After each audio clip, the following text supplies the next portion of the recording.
Hello and welcome to the advanced portion of the Clients and Policies Overview training. In today's session, we are going to be reviewing topics such as policy actions that you can take in regards to renewing or rewriting, canceling or reinstating a policy. We'll look at sending and tracking text message conversations in the system, attaching files to specific contacts or policies, organizing files with file tags or policy associations, and we'll take an in-depth look at the Acord forms in QQ Catalyst, going over how to generate those forms and how to manage things like your certificate holders on your certificates of insurance. From the dashboard, I can access a specific contact by going into the Contacts library to search.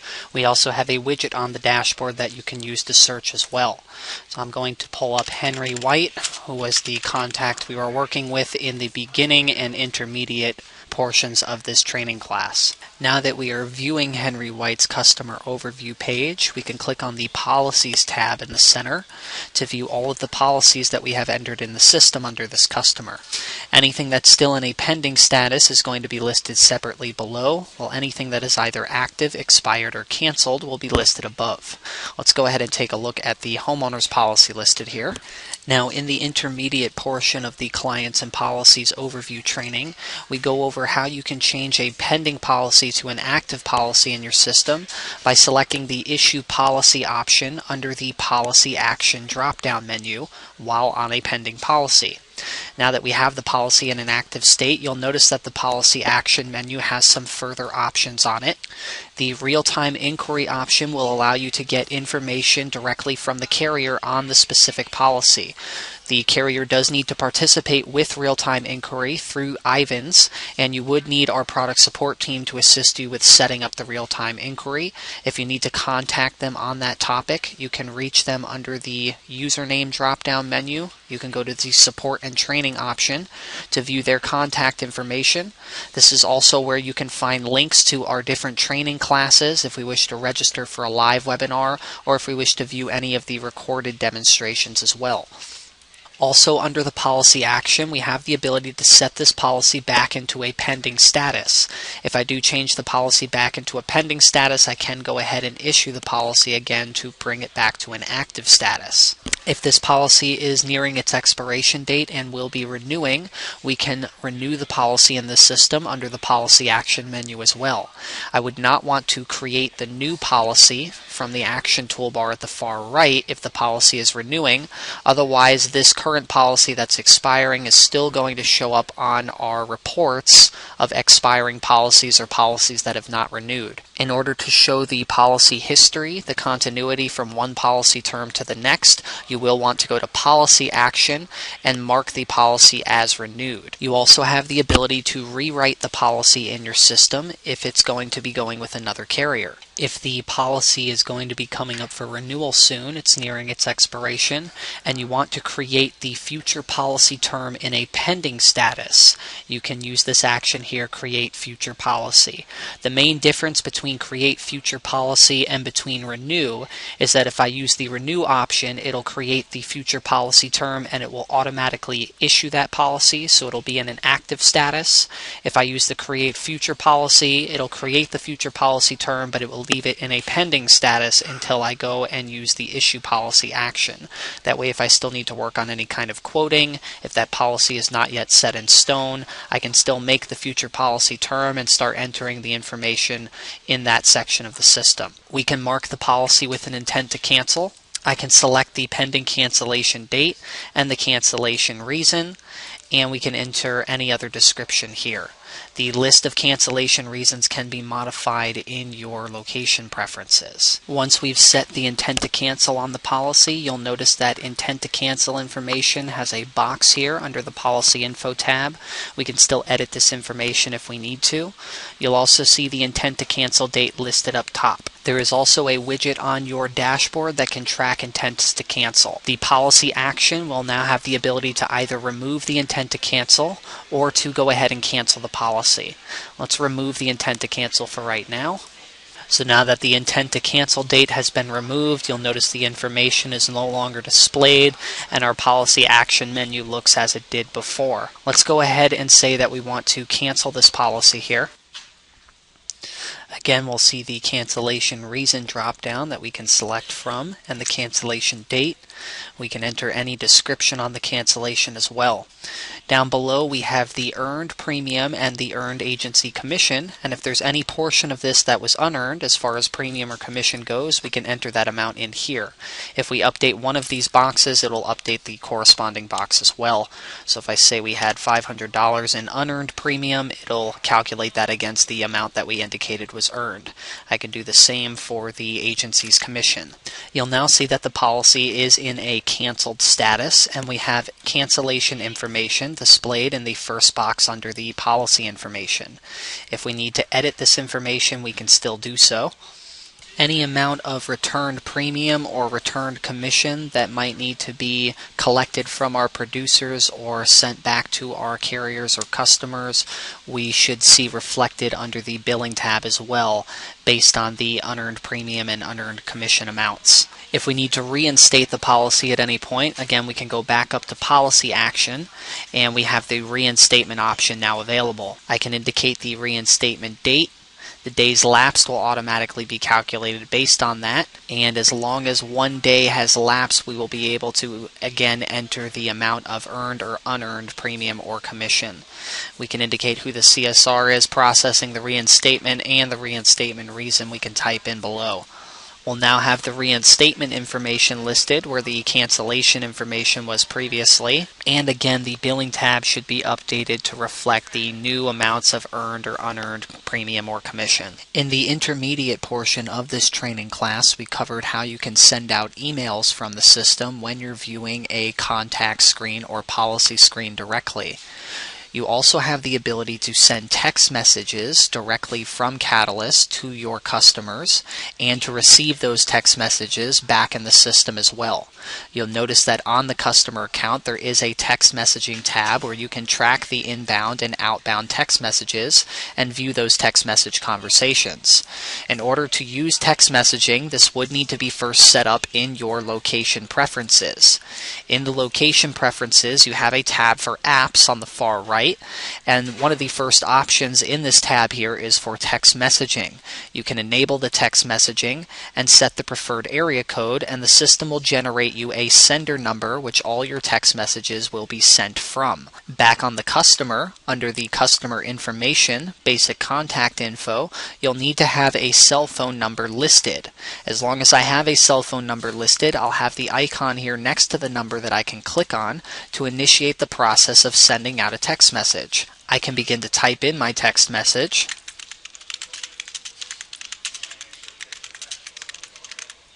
and I can click to send the text when I'm finished. Now when we take a look at the text messages tab, you'll see any outbound or any inbound text messages, the date and time, the to number, the from number, and the direction of that message, and the employee that the conversation was with. Back in the location preferences, you do have the ability to set how your employees are going to be notified when they receive a text message. You can have the system alert them. You can also have the system send them an email, and you can set a default email address for all unassigned text messages to be forwarded to, so that if you do receive a text message and it's not assigned to any particular employee, it can go to that email address and not be lost in between. Next, we can take a look at the Files tab under the customer. Catalyst will automatically create copies of files for things like receipts for payments taken, policy summaries or policy proposals that are generated by the system, or emails that you have sent out from the system. If you have other images, attachments, or documents that you wish to add to the system, we can come over here to select the files in order to browse the computer. I can click on the green button here for select files, and I can select which files from my computer I wish to have included. If I hold down Control on the keyboard, I can select multiple files at once, and I can browse the other areas of my computer. When I have the files selected I want, I can click Open, and they will be added to a list here on the right-hand side. You also have the ability to click on the Select Files option, and you can drag and drop files anywhere on the screen. I can do this with single files at a time, or again, I can select multiple files and I can drag and drop groups. If I don't use the Select Files option, I can still drag and drop files from other folder locations on my computer or from my desktop. So for example, if I have a document down here on my desktop, I can click and hold and drag and drop it and let go anywhere on the screen as long as I'm under the Files tab on a specific contact or policy. Now Catalyst will keep a running list of the items that I've selected. It does not begin to upload any of these items until I click the Continue option. So if I have selected any duplicates or any by mistake, I can come through and remove some of those items from the list here. When I have the list of items that I wish the system to attach, I can click Continue to begin the uploading process. The spinning circle will indicate that the system is attempting the upload, while the green check mark will indicate that it has successfully uploaded the item. I can click Next if I wish to edit things like the name of the file, the details, the policy association, or any file tagging that we want to do for organization, or I can click Finish. Now that the files have been uploaded, we should see them listed with the other files on the left-hand side. If those files are associated to any policy number in the system, we'll see that listed here on the right, and if they do not have any current policy association, this area will be blank. Now when I select a file, I can click on it here. It'll give me a thumbnail preview of the file if there's one available. I can download a hard copy of this file to the machine I'm working on.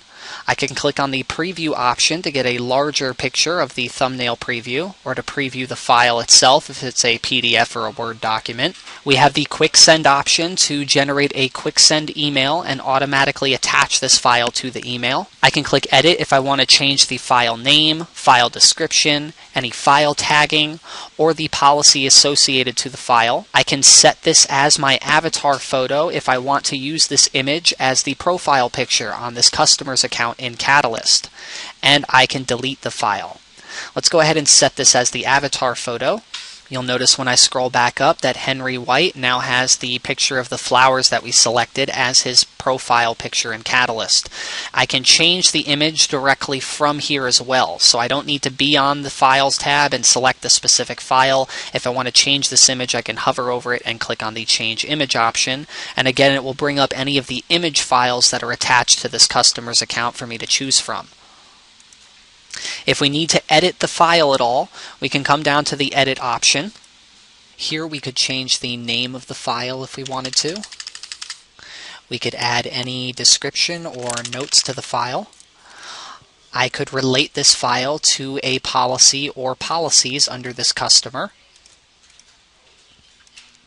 And if we needed to create further organization of the files under this customer or policy, we can create a file tag or file tags to assign. If I click in the box for tags, the list of all the file tags that I've added to the system so far will be displayed, and if I want to, I can select an existing tag to assign to this file. When I click Save and I go to Search, I can not only search for what's in any of the columns here as far as the name, the date, the type, who added it, or the policies it's associated to. I can also search based on the tags, and any tags that are currently assigned to a file in this location are going to be displayed, so I can easily select them from the list to just narrow down to show me the tags or the files that have those tags assigned. If I need to edit tags, I can go back to the Edit the File, and I can remove tags or assign additional tags. You can have more than one tag assigned. So if I need to search for anything marked with one tag or anything marked with more than one tag, if we had more than one result, I can narrow those down as well. If we need to add a new tag to the system at any point in time, I can go back into the file I'm trying to edit, and I can begin to type in here. This can also narrow down the tags that I currently have entered, so I can search for a specific tag. But if I find a tag, or if I type in a tag that is not in the system anywhere, I can hit Enter to create that as a new tag that we can then search for. So now if I search for the word animals that we just entered in, we'll pull up the QQ logo that we had assigned that tag to. If I need to remove a tag from the system at any point in time, we can again go into the file that the tag is assigned to. and we can remove the tag from that file. In order to remove the tag completely from the system, it would need to be removed from every file that it's currently associated to in the system.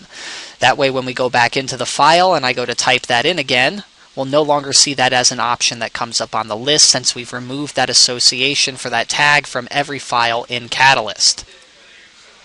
One more piece of information to keep in mind whenever you are viewing or searching for particular files, pay attention to whether you are on the customer screen or you're on a specific policy. When I'm on the customer, I'm going to see in the Files tab every file that's currently attached to that customer and associated to policies or not associated to policies. When I am on a specific policy under that customer and I'm looking at the Files tab, I am only going to see the files that have that policy association.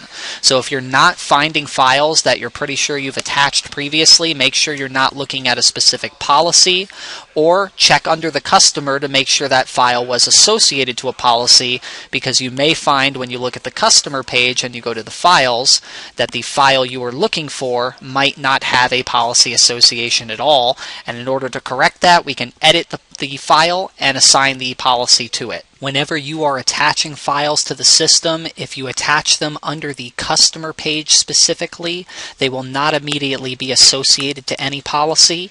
If I'm on a particular policy and I attach those files, they will automatically have that policy association once they are uploaded to the system. The next topic we are going to want to take a look at is Acord forms. You'll have the ability to add a new Acord form to the system whenever you're viewing a customer or prospect screen, or if you're on a specific policy screen. The option will be in the dark gray toolbar at the top of the screen. Now, when I'm viewing a customer or prospect and I go to add the Acord form, if there are any policies under that customer or prospect, the system will give me a prompt here. If I want to keep the Acord form associated to just the contact, which it is by default, or if I want to associate that form to any particular policy under that customer or prospect.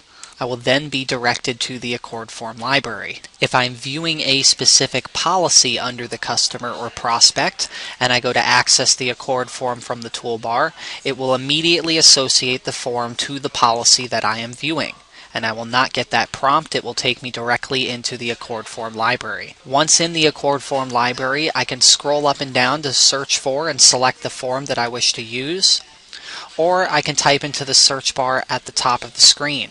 I can search either by the form ID number or by the actual name of the form to narrow down what's displayed, and I can select the form that I wish to use.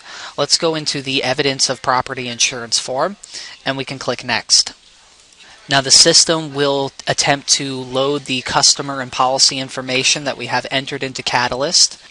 While I'm on the form, this is in an editable format, so I can type into certain areas of the form here if needed. In order to manage my certificate holders on this form, or to import or change the signatures that are at the bottom of this form, I have these options along the top of the screen here. If I select Import or Change Signature, I'll get a list of all of the signatures in my system that are set up either in my location preferences or that are set up under my specific employee contact account. Along the top of the screen, we also have the option to manage the certificate holders on this form.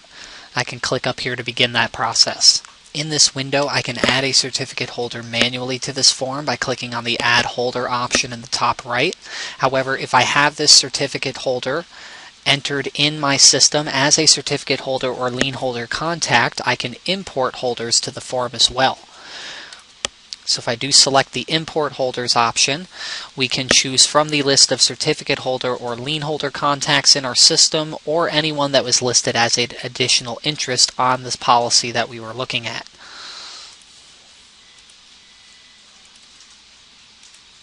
If we do add the holder manually, they're not going to automatically be created as a new certificate holder or lien holder contact. So if I know I'm going to be entering this information more than one time, I might not want to add them manually, but import them. So if they're not listed as a certificate holder or lien holder contact yet, I might want to first add them as a new contact into the system, so I don't have to enter that information more than one time. Now, under the certificate holder contacts page, you'll be able to enter information on their description of operations and their contact email addresses that can easily pull into this section here. I didn't have any entered in on the 3 holders that we selected here, so let's see if we can import one more holder that will have that information to pre-fill for us. And I specifically added one here. I set it up with the description of operations. Test company. So I'm going to select this holder here, and notice how the email address and the description of operations for this holder is already entered because we have the information entered already on that certificate holder or lien holder's contact page. So if I need to edit the default description of operations or the email address that pulls into here, I can do so directly from the contact overview. For the other holders where that information has not already been set up, I can just enter it at this time. And we can click OK. So you'll notice down below the holders now listed with their description of operations, and we can cycle through the different holders up at the top left. If I need to edit any of the information or add or remove holders at any point, we can always come back up to Manage Certificate Holders, and we can make any necessary changes at that time. One other important thing to make note of here is that our coverage information did not yet pull onto our Evidence of Property Accord 27 form. In order to get the coverage information to pull in, it does need to be entered first in the policy details under the specific policy. One thing to keep in mind, if you are entering information onto the Accord form, it's not going to pull back over into Catalyst. Information first entered into Catalyst can pull onto the Accord forms for you. So I would want to enter the policy information under the Details tab on the policy before I generate the Accord form. Then when I come up into Manage Certificate Holders for the Accord 27, we will need to indicate the premises location for each holder. So as I go through each of my holders here, I only have one premises, so I'm just going to assign the same premises to each holder. But if we had different premises locations on our location schedule and different coverages for each premises, we could have the specific coverage information pull for each individual holder there. Any additional information we can enter here as well. So now that we've mapped the premises to each of the certificate holders, we'll see that the coverage information for each premises is displayed. If we scroll up a little bit, we'll see the location description listed here, as well as the additional information that we had entered when managing the certificate holder. If I need to change or remove the signature at any point in time or make any further editing to the certificate holders that I have listed, I can do so still. And if we look towards the bottom of the screen, we'll see we have the option to either print this certificate, email this out, or save this for use at a later time. If I do choose to either print or email, it will still save the certificate in my system, so I can enter in the name that we're going to save it under, and if I need to edit this at a later time, I will be able to do so. So we chose email, I'm saving it, and we're going to be displayed with a list of the certificate holders, and we can select which ones we want to generate this for or send this out for. If we need to email the certificate to the customer at all as well, we can check off their name here also, and we can click Save. You'll notice it loads up an email. I can still select a template if I need to do so. The Evidence of Property certificate's already attached, and I can cycle through the different emails so we can see who this needs to go to. The first one going to Henry White has the customer's information pre-filled. The other holders can have their emails also pre-fill if we've set up that email information, just like the description of operations, on that certificate holder or lien holder contact page. And if we don't have one that's pre-filled, I can still type in an email address at this time. And we'll do the same for the next email here, and we can click Send to send these out. So as before with emails, a copy of the email is always created and put into the Files tab for who this went out to. If we look under the Accord form tab, we'll see the Accord form that we saved, and we should also see listed in the history the holders that we sent those Accord forms out to once we refresh this page or return back to it at a later time. So now that the page is refreshed, again you can see the history for the 2 holders that we chose to send that form out to. So when we are viewing the Accord form tab under a particular customer or for a particular policy, the editable forms are going to be listed up above. If I need to, I can click on this form to either print a hard copy, I can generate a PDF copy of this form and select which holders it's going to be for. If I do choose this action, the holders that I select will also have history entries added down below. So your editable form will always be listed above, and the history of who this is sent out to is going to be listed down below. I can generate history either when I choose to print a PDF copy or when I choose to email this form, as we just did previously. We can also print a list of the certificate holders with their description of operations that are currently on the form. We can click Edit to jump back into the editable format for this form to manage certificate holders or the information, or change the signature option on the form. We can rename the form from how it's currently named here under the Acord tab. We can reassign this form to a different policy than the one it's currently assigned to. If you use InsureSign or you use Appulate, these are both products that we have available in our marketplace that can add some further functionality to your system. InsureSign will allow you to submit forms for electronic signature, and Appulate will allow you to send them out to the different markets that you need to have these forms go out to. You also have the ability to email the form, as I mentioned before. We can duplicate or we can delete the form. The duplicate and the reassigning of a form comes in handy at renewal time. If I need to carry forward the form with all of its holders, their description of operations, and any other information we've entered on that form, we can easily click to duplicate the form. The system will take us into the editing of that Acord form. We can make any necessary changes, such as updating the date on the form or any other information that's necessary, and we can save. And I'll just put a letter D next to the form name so I know which one I've duplicated. As the duplicated form I made my changes to, this is the one I'm going to want to reassign to the future policy. So I have two forms now listed here, and I know that the one that I duplicated is the one with the letter D next to it. This is the one for the future policy term that I'm going to want to carry forward at the renewal time. So if the policy has already been renewed in my system, or we've already created a future policy term for it, I can take the duplicated form and I can tell it to reassign to another policy. And I'll be presented with a list of the policies under this customer. And here's the future term for the homeowner's policy that we had created. It's in a pending status, and I can say OK. So that form is no longer listed under this policy. And when we go to the pending policy for the future term and look under the Acord tab, we'll now see that Acord form listed here. If I want to, I can edit the name of the form again. If I want to remove the letter D that I put next to it to indicate it was a duplicate, I can select the rename option, and I can change that right now. So if we go in to edit this form, we'll now see that it was just like the one we had duplicated. It has all of the information on it, our certificate holders, their description of operations, the signature, and any changes that we had made, such as the date I had changed here, have taken hold, and we were able to carry this form forward and assign it to the new policy.